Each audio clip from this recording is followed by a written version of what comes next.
अब बस शुरू कर लें जरा।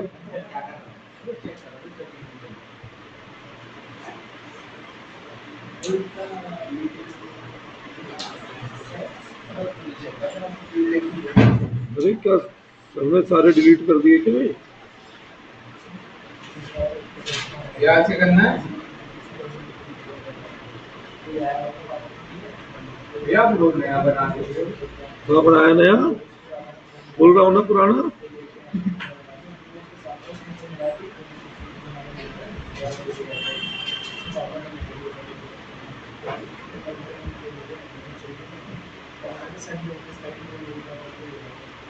हाँ जी, कल यही पर तो पढ़ाया था। चलो अब इसमें आगे बढ़ते हैं।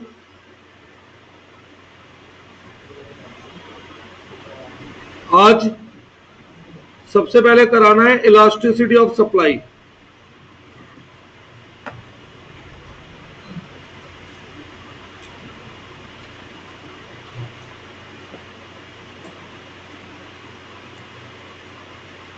Elasticity of supply. वैसे तो मुझे इलास्टिसिटी ऑफ डिमांड भी पढ़ाना है, मैं सप्लाई और डिमांड आमने सामने एक साथ ही पढ़ा दे रहा हूं। इसके पीछे रीजन क्या है, आपको थोड़ा सा डिफरेंस का आइडिया भी रहेगा बेटा। ठीक है, वैसे तो डिमांड भी पढ़ाना है मुझे, आज शुरू करना है, पर इलास्टिसिटी ऑफ सप्लाई और इलास्टिसिटी ऑफ डिमांड आमने सामने ही करा देता हूं। सबसे पहले आप लोग इलास्टिसिटी वर्ड से मतलब क्या समझते हैं, बताइए। फ्लेक्सिबल। अच्छा, फ्लेक्सिबल किस तरीके से कहना चाह रहे हैं आप? देखो, इलास्टिसिटी ऑफ सप्लाई में क्या है, it is degree of responsiveness of change in supply due to, book में लिखा है चेंज इन प्राइस, और मैं क्या लिख रहा हूं यहां पर, change in any factor affecting supply. Reason, आपके जो 11th क्लास में इलास्टिसिटी थी वो केवल प्राइस इलास्टिसिटी थी बेटा, है ना, और अब प्राइस इलास्टिसिटी के अलावा अदर इलास्टिसिटी भी है। क्लियर? अब फैक्टर अफेक्टिंग सप्लाई हमने बहुत सारे पढ़े, जैसे प्राइस भी पढ़ा, अदर फैक्टर भी पढ़े। तो यहां पर जो इलास्टिसिटी होती है उसे हम पहली बात तो रिप्रेजेंट करते हैं ईएस से। किससे? ईएस। यहां पर इलास्टिसिटी फर्दर मैं तीन हिस्सों में बांट रहा हूं। कितने हिस्सों में? तीन। पहला, प्राइस इलास्टिसिटी। दूसरा, क्रॉस प्राइस इलास्टिसिटी। और तीसरा,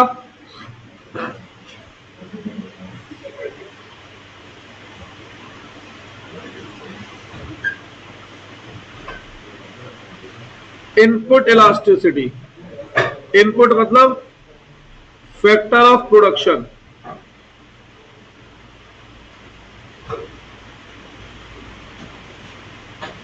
अब प्राइस इलास्टिसिटी में क्या होता है, हम देखते हैं इंपैक्ट किसका, प्राइस का, किसके ऊपर, सप्लाई पर। ठीक है, प्राइस बदलने पर सप्लाई कितना बदल रहा है, इस इंपैक्ट को क्या कहा गया है, प्राइस इलास्टिसिटी। अदर गुड्स का प्राइस बदलने पर सप्लाई पे क्या इंपैक्ट हो रहा है, क्या, लिख लो पहले।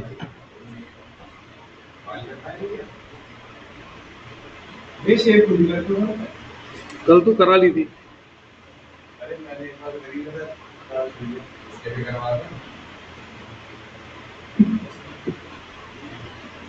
इसके तो सीधे तिरुपति बालाजी में दान में चढ़ेंगे। अरे भैया बढ़िया तो है, बढ़िया है। हाँ, लड़कियों के बाल छोटे अच्छे कहाँ लगते हैं। जो भी बोल लो। आपकी मेरी ये है। अभी मैं कुछ कह नहीं रहा हूँ, बालक है, रिकॉर्डिंग में हूँ, ग्रुप के बाद जवाब दूंगा। अरे मेरे टाइम में ही आपको रिकॉर्डिंग चल रही है, बालक में मैं रिकॉर्डिंग में नहीं बोलता, मैं तेरे टाइम पे नहीं। सुनो, अब मैं कुछ कह लूं, एक बार चेक कर लूं। हाँ देखो बेटा, तो प्राइस इलास्टिसिटी क्या है? सबसे पहली बात, इलास्टिसिटी नेगेटिव है पॉजिटिव है ये सोचना बहुत आसान है। मैंने आपको कल ही बताया था साथ के साथ, जहां भी इनवर्स रिलेशन हो वहां इलास्टिसिटी क्या होगी? नेगेटिव। जहां डायरेक्ट रिलेशन हो वहां इलास्टिसिटी क्या होगी? पॉजिटिव। अब मुझे बस एक बात बताओ, जर्नली प्राइस बढ़ने पे सप्लाई बढ़ती है कम होती है? प्राइस बढ़ता है तो सप्लाई बढ़ती है कम होती है? बढ़ती है। और सप्लाई प्राइस कम होता है तो सप्लाई? कैसा रिलेशन है प्राइस में और सप्लाई में? डायरेक्ट। तो यहां पर जो इलास्टिसिटी ऑफ सप्लाई है, प्राइस इलास्टिसिटी, वो होती है पॉजिटिव। ठीक है, एमसीक्यू इनके ऊपर बनते हैं। हाँ जी, कचौड़ी महंगी होगी तो समोसों की सप्लाई, कचौड़ी सस्ती होगी तो समोसों की सप्लाई, कैसा रिलेशन है? तो यहां पर जो cross price elasticity of supply है वो होती है नेगेटिव। आलू महंगा होगा तो सप्लाई समोसों की, आलू महंगा होगा तो समोसों की सप्लाई, और आलू सस्ता होगा तो समोसों की सप्लाई। कल यही सब पढ़ाया था ना। तो यहां पर भी इलास्टिसिटी ऑफ सप्लाई क्या है? आधा काम मैंने आपका आसान कर दिया, आपको याद नहीं करना प्लस कब लगाना माइनस का, रिलेशन ध्यान दो, प्लस माइनस पता लग गया। अब अगर मैं यहां फॉर्मूले की बात करूं तो percentage change in quantity supply, यहां पे क्वांटिटी वर्ड क्यों लिख रहा हूं पता है? जब भी पहले फैक्टर की वजह से सप्लाई बदलती है तो क्या लिखते हैं? Change in quantity supply upon percentage change in price. और इसे ऐसे भी कह सकते हैं, change in quantity upon original quantity into original price upon change in price. और आंसर में आपको क्या लगाना होगा? जब भी आंसर निकलेगा प्लस का साइन। क्यों लगाना है प्लस का साइन? क्योंकि कैसा रिलेशन है? डायरेक्ट। रिमेंबर, ये प्लस का साइन मैथमेटिकली साइन नहीं है, मैथमेटिकली साइन नहीं है, ये मैथ्स का प्लस नहीं है, ये डायरेक्ट रिलेशन का सिंबल है। किसका सिंबल है? ये डायरेक्ट रिलेशन का सिंबल है।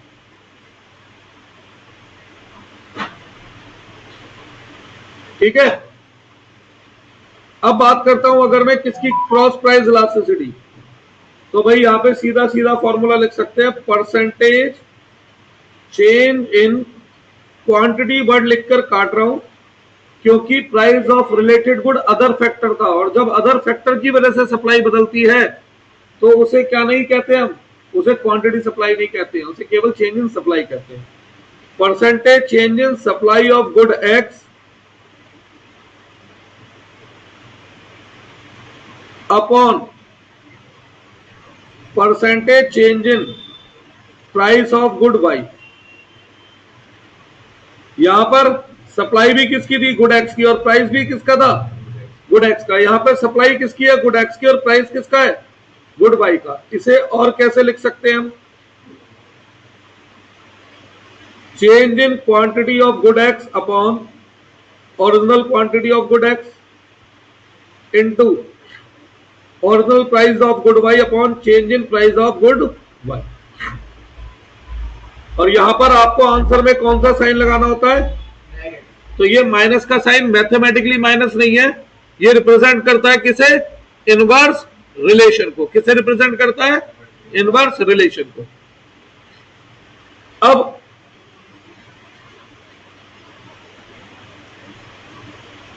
इनपुट की अगर मैं बात करूं, percentage change in supply of samosa that is good x upon percentage change in price of आलू दैट इज इनपुट, जिससे समोसा बन रहा है।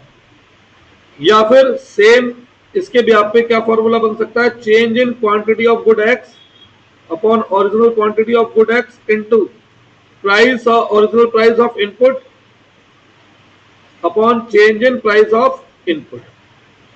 पर 99% श्योर हूं क्वेश्चन पूछते नहीं है इनमें से, वो तो आएगा, इसमें से कम ही चांस है। अच्छा, आंसर में क्या साइन लगेगा, क्यों, क्योंकि इनवर्स रिलेशन होता है, सही है। अब प्राइस इलास्टिसिटी के फर्दर यहां पर दो मेथड है, एक परसेंटेज मेथड और एक ग्राफिकल मेथड, एक परसेंटेज मेथड और एक ग्राफिकल मेथड। बढ़ू आगे, रुकू अभी, रुक गए। मैं लाया था HDMI की, ट्राई किया, वो काम नहीं कर रही, बदल के लाऊंगा, खराब निकली है। किसमें, प्रोजेक्टर में? एक बार इसे घर पे भी ट्राई कर लेता हूँ, सेटिंग सब चेक कर लिया।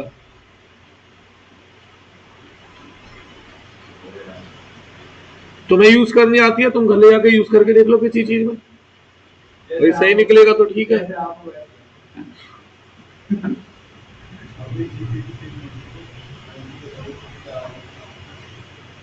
अब ये जो बेटा मैंने आपको प्राइस इलास्टिसिटी बताई, इसी को आगे एक्सटेंड कर रहे हैं, बहुत ज्यादा एक्सटेंड नहीं कर रहे। तो इसके अंदर फर्दर दो मेथड है। ये जो मैंने लिखा था ना, ये क्या लिखा था मैंने, ये मैंने लिखा था टाइप ऑफ इलास्टिसिटी। बहुत सारे लोगों को टाइप, मेथड और डिग्री, इन तीनों में डिफरेंस ही नहीं पता होता, वो सब एक बताते हैं। टाइप अलग है, मेथड अलग है, डिग्री अलग है। टाइप अलग है, मेथड अलग है, डिग्री अलग है। Type of elasticity of supply,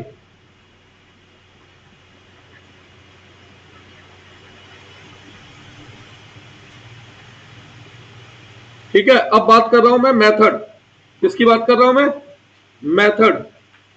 method further दो है यहां पर,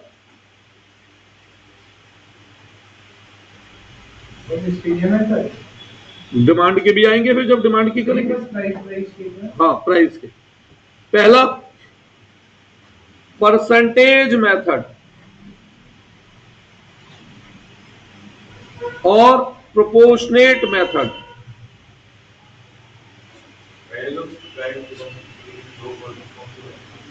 प्राइस इलास्टिसिटी की तो मेथड बता रहा हूं, मेरे ला लिए मैं, परसेंटेज मेथड और प्रोपोर्शनेट, ये तो ऊपर वाला सेम ही है।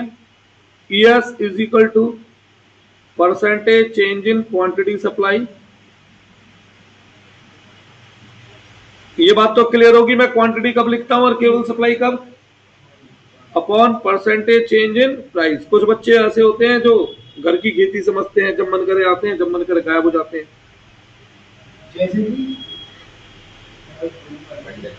जिनके बाल से तुम्हें बड़ा प्रेम है, मतलब जिनको मुहारा है तुम्हें आज,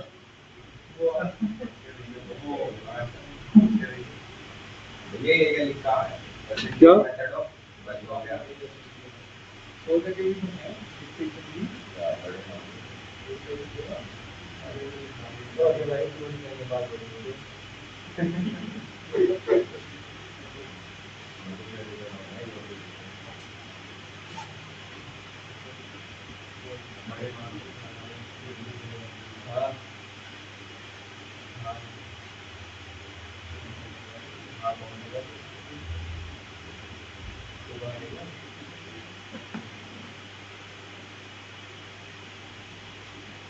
डीओ वाले ने अवार्ड देंगे आके, भाई साहब आपका बड़ा एहसान है, आप पढ़ते हैं, मतलब पेपर देने आ गए, ये बहुत बड़ी बात है।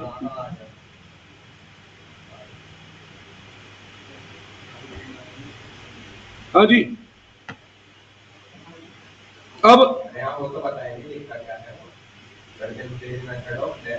परसेंटेज मेथड और, अच्छा ऑफ लिख दिया, और प्रोपोर्शनेट मेथड, सेम वो ऊपर वाला ही फॉर्मूला है, कोई चेंज नहीं है इसमें। Change in quantity upon original quantity into original price upon change in price. ठीक है, प्रोपोर्शनेट परसेंटेज दोनों एक ही बात है बेटा। अरे यार जब हम इस टू में लिख देते हैं तो उसे प्रोपोर्शन बोल देते हैं। जैसे एमपीसी हम लिखते थे 0.6 और एपीसी वो एमपीएस 0.4, तो इसे प्रोपोर्शन बोल दिया। 60% और 40% बोल दूंगा तो वो परसेंटेज हो गई। 0.6 रिप्रेजेंट करता है 60% को, 0.4 रिप्रेजेंट करता है 40% को, तो दोनों एक है।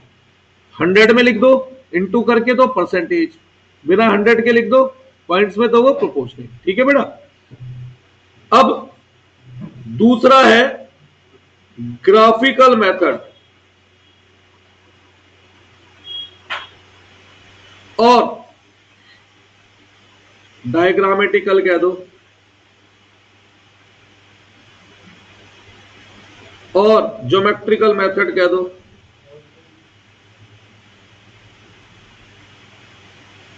देखो यहां पर और यहां पर क्या फर्क है बता सकता हूं क्या मैं? नहीं, अगर आप कहेंगे तो बताऊंगा भाई मैं। जैसे ये एक डायग्राम है,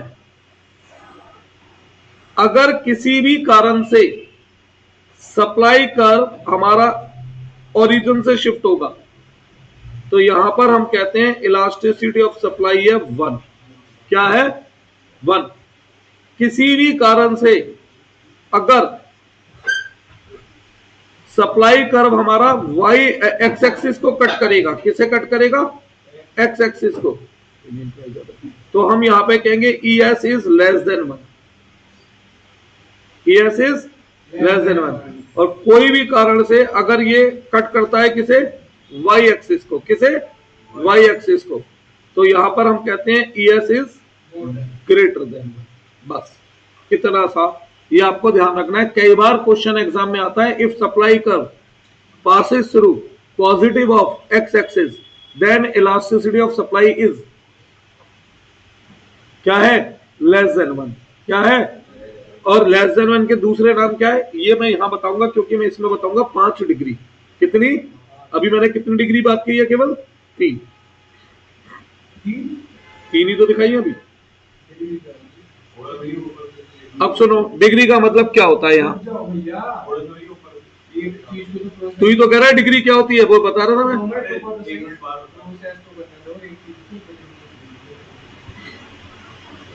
मुझे अकाउंट की टेंशन नहीं है, इस बार इको की है। इको में सिलेबस बड़ा है, अकाउंट तो फिर भी आसान है। बुक हो गई होगी, मैं नहीं भी आएगी तो मैं तुम्हें इसमें से दे दूंगा ना पीडीएफ।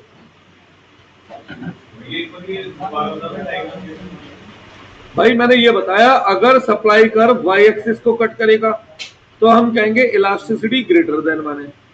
ग्रेटर देन 1 का मतलब मैं बताने जा रहा था, आपने मुझे रोक दिया अभी। ठीक है, अगर किसी ओरिजिन को कट करेगा तो हम कहेंगे इलास्टिसिटी 1 है, और अगर एक्स एक्सिस को कट करेगा तो हम कहेंगे इलास्टिसिटी क्या है? Less than 1। ये ज्योमेट्रिकल मेथड है। परसेंटेज मेथड में 5 डिग्री होंगी। कितनी? 5। वो 5 डिग्री में अब आपको बताने जा रहा हूं, और जैसे ही वो बताऊंगा तो इनका मतलब भी क्लियर हो जाएगा।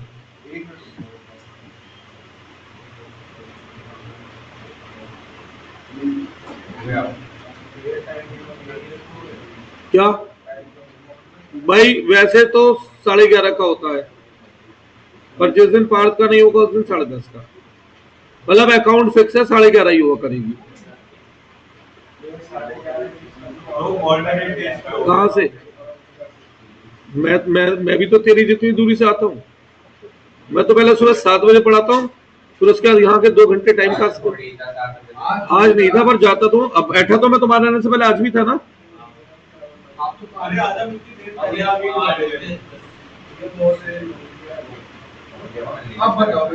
अब आते हैं डिग्री पे। देखो बेटा, डिग्री होता क्या है? अब एक बात सुनो, फोर्स, पहले तो सिंपल बात करता हूं, द टर्म इलास्टिसिटी या इलास्टिक का मतलब क्या है? इलास्टिक मतलब वही इलास्टिक जिसे आप खींचते हो और वो जितनी चाहे खींचे जाए। ठीक है, अब अगर किसी चीज में आप बहुत ज्यादा ताकत लगाते हो वो कम खींचे तो उसे क्या कह देंगे, लेस इलास्टिक। किसी में थोड़ी सी ताकत लगाओ और वो ज्यादा खींचे, हाई इलास्टिक। ठीक है भाई, जितनी ताकत लगा रहे हैं उसी प्रोपोर्शन में खिंचती आ रही है, तो वो क्या बन गई, यूनिट इलास्टिक। अब इलास्टिसिटी में यहां पर जो ये ताकत है उसे कहो, समझो वो है प्राइस। ठीक है, और जो चेंज है वो है क्या, सप्लाई। अब अगर प्राइस में थोड़ा सा चेंज हो बस और सप्लाई बहुत ज्यादा बदल जाए तो ये क्या कहलाएगी, हाई इलास्टिक या ग्रेटर देन 1। प्राइस में जितना परसेंट चेंज हो सप्लाई भी उतने परसेंट ही चेंज हो। प्राइस 10% बदल रहा है तो सप्लाई भी 10% बदल रही है, तो इसे हम कह देंगे यूनिट इलास्टिक और इक्वल टू 1। प्राइस में चेंज बहुत सारा है और सप्लाई में बहुत थोड़ा चेंज आ पा रहा है तो उसे कह देते हैं लेस। लेकिन ये 3 डिग्री तो हमने केवल किसमें पढ़ी, ज्योमेट्रिकल में। परसेंटेज मेथड के हिसाब से टोटल 5 डिग्रीज है। कितनी डिग्री है टोटल, 5 डिग्रीज है। तो मैं 5 डिग्रियों में 5 सिचुएशन लिख रहा हूं। अगर आपको उन सिचुएशन के अलावा कोई 6 सिचुएशन दिखे तो मुझे बता देना, मैं फिर छठा नाम देने की कोशिश करूंगा। पहली सिचुएशन है मेरी यहां पर,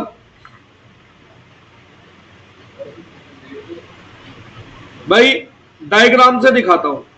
ये एक्स एक्सिस, ये वाई एक्सिस। यहां पर सप्लाई की क्वांटिटी आती है और यहां पर आता है प्राइस। प्राइस कांस्टेंट ज्यादा है पर सप्लाई इसी प्राइस पे या तो बढ़ रही है या घट रही है। दैट इज, ये क्या सिचुएशन है, जहां पर percentage change in supply, quantity supply तो है पर परसेंटेज चेंज इन प्राइस नहीं है। प्राइस चेंज हो रहा है किसी भी केस में, बताओ, प्राइस सेम हो रहा है, सेम है हर केस में, सेम है। ये पहला केस बना। मेरा दूसरा केस बना, नाम बताऊंगा ना इन्हीं के बेस पर, जहां पर परसेंटेज चेंज इन सप्लाई 10 है, परसेंटेज चेंज इन प्राइस 5 है। यानी कि प्राइस में बहुत थोड़ा चेंज है और सप्लाई में चेंज ज्यादा। सप्लाई में चेंज क्या है, ज्यादा है।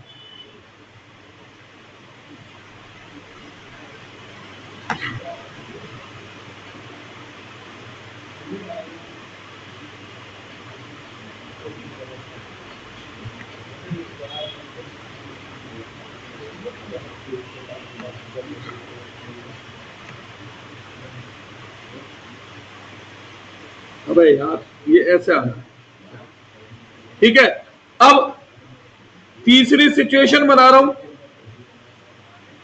जहां पर क्वांटिटी भी 10% बदल रही है और प्राइस भी 10% बदल रहा है।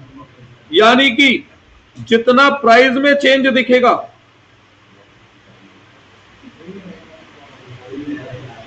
जितना प्राइस में चेंज दिख रहा है उतना ही चेंज किस में दिख रहा है बेटा, सप्लाई में दिख रहा है। सही है। चौथी सिचुएशन बना रहा हूं, क्वांटिटी में चेंज कम है और प्राइस में चेंज ज्यादा है।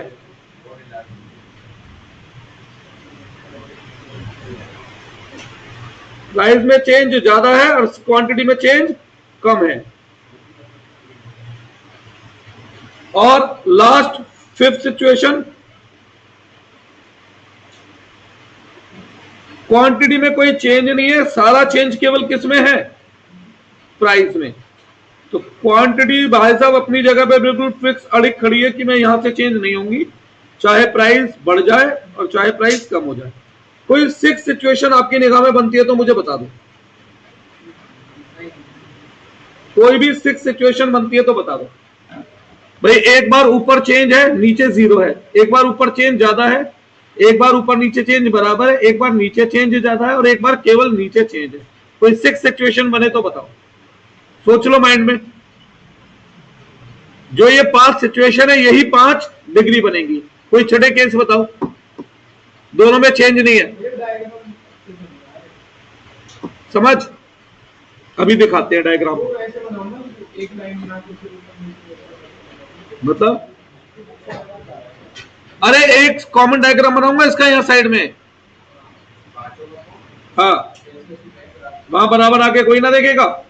अब सुनो, ये सिचुएशन है जहां पर प्राइस जीरो चेंज है, उसके बावजूद सप्लाई बदलती रहती है, तो इसे हम नाम देते हैं परफेक्ट इलास्टिक या इलास्टिसिटी। क्या नाम देते हैं? परफेक्ट इलास्टिसिटी या परफेक्ट इलास्टिक। यहां पर ध्यान से देखो, चेंज सप्लाई में ज्यादा है पर प्राइस में कम है, तो आंसर आ रहा है आपका 2, 1 से ज्यादा, तो इसे हम नाम दे देते हैं मोर देन यूनिट इलास्टिक। क्या नाम दे देते हैं बेटा इसे? मोर देन यूनिट इलास्टिक। और कुछ लोग इसे केवल इलास्टिक भी बोल देते हैं, इसे परफेक्ट इलास्टिक और इसे केवल इलास्टिक। यहां पे ध्यान से देखो, आंसर क्या आएगा? 1 मतलब यूनिट, तो इसे बोल देते हैं यूनिट इलास्टिक। क्या बोल देते हैं इसे? Unit elastic. 5 डिग्री बता रहा हूं, यहां पर आंसर क्या आएगा? 0.67, तो 1 से कम 1 से ज्यादा, तो इसे लोग नाम दे देते हैं लेस देन यूनिट इलास्टिक। क्या नाम दे देते हैं? और केवल इन इलास्टिक भी बोल देते हैं कुछ लोग, केवल इन इलास्टिक। यहां पर सप्लाई में चेंज कितना है?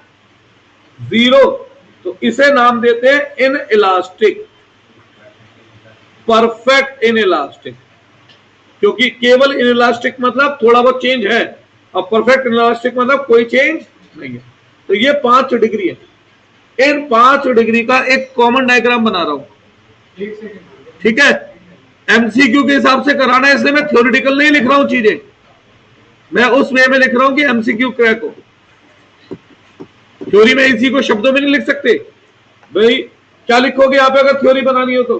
Here there is change in quantity supply only, price remain constant. Here percentage change in quantity supply is more as comparison to percentage change in price.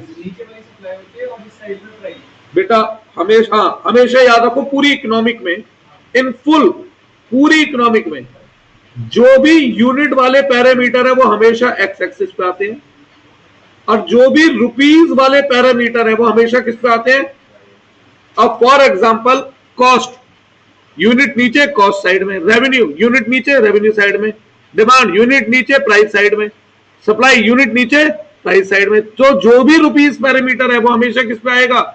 Y axis पे, और rupees parameter और unit parameter हमेशा x axis पे। ठीक है, आगे बढ़े। अब बनाओ एक कॉमन डायग्राम, नहीं देख लो, लिख लो।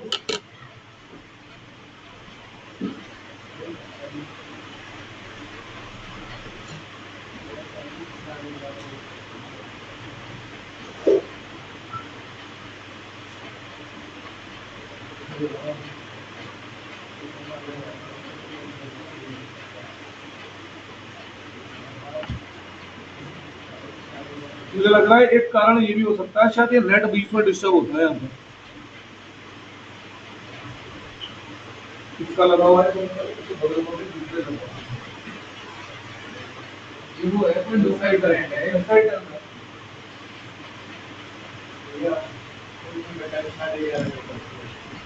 भाई।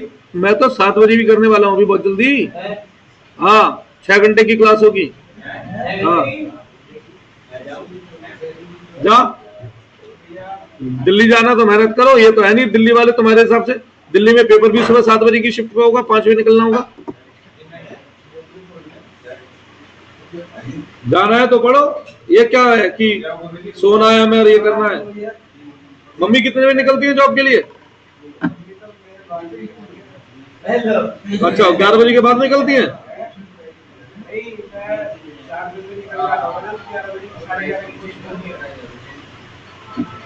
मैं तेरे से बात ही नहीं कर रहा, मैं तेरी मदद से बात करूंगा आज। देखो एक कॉमन डायग्राम देखो, यार अभी कर दी बच्चों ने, बता 10:30 बजे ने, जल्दी लग रहा है। बहुत ही नेस्ती बना था यार। अच्छा तूने सीए फाउंडेशन की, वहां तो 7 बजे बैच शुरू ही हो जाता है।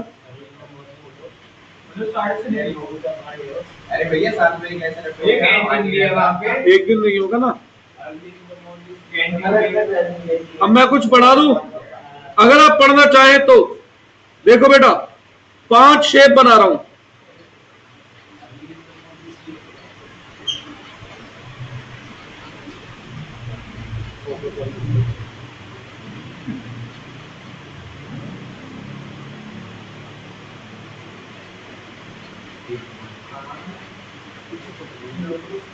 ये 5 शेप है, ठीक है, 5 ही डिग्री है। ध्यान से देखो, यहां पर सप्लाई कर्व बिल्कुल क्या है, पैरेलल टू वाई एक्सिस है, यानी कि सप्लाई का बिल्कुल भी टेढ़ा मेढ़ा कहीं कुछ नहीं हो रहा। तो इसका मतलब सप्लाई कांस्टेंट है, तो यहां पे इलास्टिसिटी ऑफ सप्लाई होती है 0 और यहां इलास्टिसिटी ऑफ सप्लाई होती है इनफाइनाइट। यहां इलास्टिसिटी ऑफ सप्लाई है 1, तो यहां पे इनफाइनाइट और 1 के बीच में, यानी elasticity of supply greater than 1 और यहां पे elasticity of supply less than 1। अब एग्जाम में क्वेश्चन कई तरीके से पूछ सकता है, इस सप्लाई का which is parallel to x axis has dash elasticity. Infinite option नहीं आएगा, वहां पे ऑप्शन आएगा perfect elasticity, more than unit, less than unit, क्या आएगा, perfect elasticity. And supply curve parallel to y axis has dash elasticity, perfect inelastic. Supply curve which cut origin, unit elasticity. जितना अच्छा, there are 2 supply curve x and y, x is more flatter than y, which supply curve has higher elasticity. इनमें से किसकी elasticity ज्यादा होती जा रही है, जो जितना फ्लैटर होता जा रहा है। ध्यान से देखो, 0 ये बिल्कुल फ्लैट नहीं है, इसके मुकाबले थोड़ा सा इंक्लाइन कम हुआ, इसके मुकाबले कम इंक्लाइन है ये, तो इलास्टिसिटी बढ़ गई। इसके मुकाबले ये और कम इंक्लाइन है, इलास्टिसिटी बढ़ गई। इसके मुकाबले ये और कम इंक्लाइन है, इलास्टिसिटी और बढ़ गई। ये बिल्कुल इंक्लाइन नहीं है, इलास्टिसिटी इनफाइनाइट हो गई। तो यानी जितना ज्यादा फ्लैटर उतना ज्यादा इलास्टिसिटी, या जितना ज्यादा स्टीपर उतनी इलास्टिसिटी कम। तो एज मोर स्टीपर लेस इलास्टिसिटी, इसके बेस पे क्वेश्चन बन जाते हैं। एज मोर फ्लैटर हायर इलास्टिसिटी।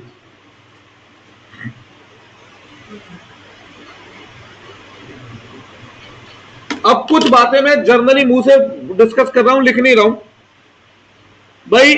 हम कैसे बता सकते हैं किसी भी चीज की इलास्टिसिटी हाई है या लो है? नहीं, फैक्टर से। कैसे भाई, ये डायग्राम की बात नहीं कर रहा मैं। अच्छा एक बात बताओ, गेहूं की इलास्टिसिटी हाई है लो है? पक्का? जैसी कीमत थोड़ी सी बढ़ती है आप गेहूं खाना छोड़ देते हैं, जैसी थोड़ी सी कीमत गिरती है आप गेहूं 4 गुना खाते हैं। हाई इलास्टिसिटी मतलब प्राइस में थोड़ा सा चेंज और सप्लाई में ज्यादा चेंज। पहली बात तो मेरा एग्जांपल ही गलत था। ये क्यों गलत था? ये एग्जांपल मैंने दे दिया डिमांड के बिहाफ पे, और मैंने आपसे कही भी थी इस चैप्टर में एक गलती हो जाती है अक्सर मुझसे और आपसे। हम कंज्यूमर है, क्योंकि हम किसके माइंड सेट से सोच जाते हैं कई बार, कंज्यूमर। अब गलती हो गई मुझसे, मैं वापस आ रहा हूं प्रोड्यूसर। हाँ जी, एक तरफ है दूध भाई साहब सुनेंगे, और एक तरफ है बटर। किसकी elasticity as point B of producer कम है, किसकी ज्यादा है? बिल्कुल सही है। किसकी? मक्खन की। क्यों? मैं समझाता हूं। शाम के 8 बजे दूध पेरिशेबल है, मक्खन भी पेरिशेबल है, पर ज्यादा पेरिशेबल क्या है? क्या दूध कल तक चलेगा? जर्नली खराब होने के चांस है। मक्खन चल जाएगा महीने 1.5 महीने, उसके खराब होने के चांस क्या है? कम है। अब अगर रात को कोई मेरी दुकान पर आके कहे भैया 60 रुपए की जगह 40 रुपए लीटर दूध दे दो, 10 लीटर ले लूंगा, क्या मैं देने को तैयार हो सकता हूं? यार खराब होना है, देगा। यानी कि प्राइस में बहुत सारा चेंज आया, उसके बावजूद भी सप्लाई में चेंज नहीं आया, यानी मैं माल बेचने की इच्छा मेरी बनी रही, कम नहीं हुआ, तो लेस इलास्टिक हुआ। हाँ, बटर की बात करता हूं। बटर 500 रुपए किलो है, कोई आके कहता है भाई साहब 300 रुपए किलो दे दो, दे दूंगा। 400 रुपए किलो, 490 रुपए, तो शायद एक बार को दे दूं। यानी प्राइस में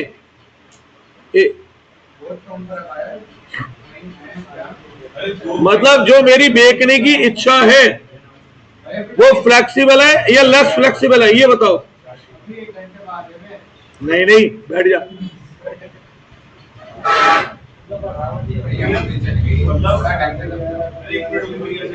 मेरे भी जो है ना थोड़ा सा साइनस के ऊपर प्रॉब्लम है, अभी बता रहा हूँ। जो वैल्यू आपकी नेसेसिटी में है, इमरजेंसी का नहीं है या जरूरत की है जब तो वो देखो, हाँ मेरी बात सुनो भाई, सीधी सी बात है, मैं एक प्रोड्यूसर हूं।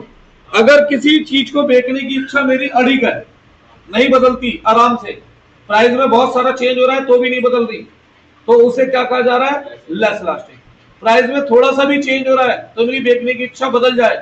जैसा मैं मक्खन बेचने के लिए दुकान पे बैठा हूं 500 रुपए किलो पे, कोई 400 रुपए किलो मांग रहा है, 450 में मना कर रहा हूं, यानी प्राइस में थोड़ा सा चेंज आ रहा है तो मैं अपनी माल बेचने की इच्छा को क्या कर रहा हूं?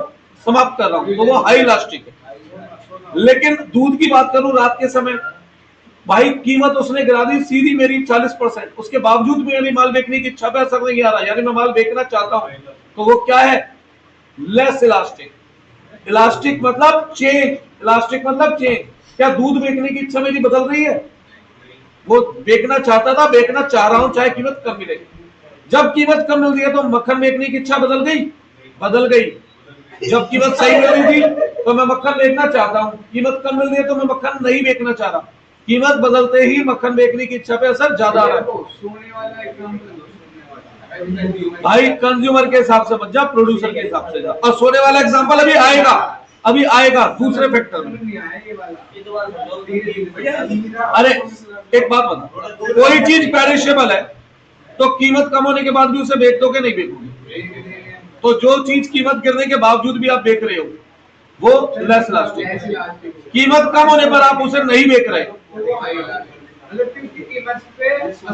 कीमत का सप्लाई पे असर जल्दी पड़ रहा है तो लेस इलास्टिक, सप्लाई पे असर देर से पड़ रहा है तो लेस इलास्टिक है, बहुत जल्दी पड़ रहा है तो हाई इलास्टिक। हाई सप्लाई मतलब बेचने की इच्छा। सुन लो बस, जैसे आपने दूध बेच दिया, दूध छोड़ो, मेरी ग्रोसरी शॉप है, ग्रोसरी शॉप पे कुछ लोग आपने देखा होगा फल सब्जी भी बेचते हैं साथ, ठीक है। मेरी दुकान पे दाल पड़ी है और मेरी दुकान पे पड़े हैं भाई साहब फल पड़े हैं, मोर पेरिशेबल क्या है?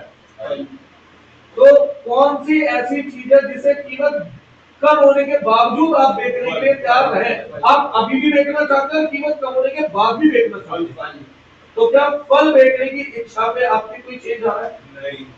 जिसमें चेंज नहीं आ रहा वो लेस। दाल है 200 रुपए किलो, पेरिशेबल है, नॉन पेरिशेबल है, एज कंपेयर टू फ्रूट। तो अगर कोई आपको दाल के बहुत कम, आप फिलहाल दाल बेचने की इच्छा रखते हैं, दुकान पर भी खोल के बैठे हैं, अब कोई आपको कम कीमत दे तो भी आपकी माल बेचने की इच्छा बनी रहेगी, कम हो जाएगी। जब ज्यादा बढ़ जाएगा कम बेच दूंगा तो दिक्कत है ना? तो यानी कि क्या है ये? High elastic. क्लियर? तो अगर कुछ पेरिशेबल है जितने उतने ज्यादा लेस इलास्टिक, जितने नॉन पेरिशेबल है उतने हाई इलास्टिक। अब बात करता हूं कॉस्ट ऑफ प्रोडक्शन। कोई गुड्स ऐसा है जिसकी cost of production daily change होती है, जैसे ज्वेलरी रेट हर रोज चेंज होता है, गोल्ड का, सिल्वर का। तो ऐसी सिचुएशन में आपकी माल बेचने की इच्छा सेम मेंटेन रहती है? रोज प्रॉफिट बढ़ता घटता है, यानी रोज माल बेचने की इच्छा बढ़ती घटती है, तो ये क्या हुई? इलास्टिक। माल इच्छा, सप्लाई बढ़ घट रही है नहीं बढ़ घट रही? माल बेचने की इच्छा जब जब चेंज होती रहे वो इलास्टिक, चेंज ना हो तो इलास्टिक। अब बताओ, अगर आप ज्वेलरी का काम करते हैं, रोज गोल्ड के रेट बढ़ते घटते हैं, आप सुना रहे हैं, आपने आज गोल्ड खरीद लिया 1.5 लाख रुपए के रेट पे, ज्वेलरी बनाई, अगले दिन गोल्ड रह गया 31 का, तो आप गोल्ड बेचना चाहेंगे? जब रोकना चाहेंगे? तो माल बेचने की इच्छा बार बार बदल रही है या कांस्टेंट है कि रेट नहीं बेच रहा है? तो जब जब बदल रही है उसे इलास्टिक कहते हैं बेटा, ना बदले तो लेस इलास्टिक। ठीक है? यानी जो इच्छा, जैसे मैं पूरी सब्जी बेचता हूँ, तो जनरली पूरी सब्जी बनाने का खर्चा पर डे चेंज होता है या नियर अबाउट एक लेवल के आसपास टाइम चलता है? फ्लैट के बाद रहता है। सेम रहता है। तो यार मैं सेम बराबर माल बनाता हूँ, सेम बराबर माल बेचता हूँ, तो यानी कि माल बेचने की इच्छा मेरी फ्लक्चुएट नहीं होती, तो ये क्या है, लेस इलास्टिक। इस तरीके से कुछ फैक्टर आ जाए तो सोच लेना, ठीक है। मैं लिखवा नहीं रहा हूँ, मैंने एक दो एग्जाम्पल। अब आता हूँ मेन डिमांड पर। हाँ हाँ, अकाउंट ही शुरू करो। पूरे टॉपिक खत्म करोगे। चलो डिमांड पे आ रहा हूं, अभी शुरू नहीं कर रहा, कल डिमांड शुरू करूंगा, ठीक है। चलिए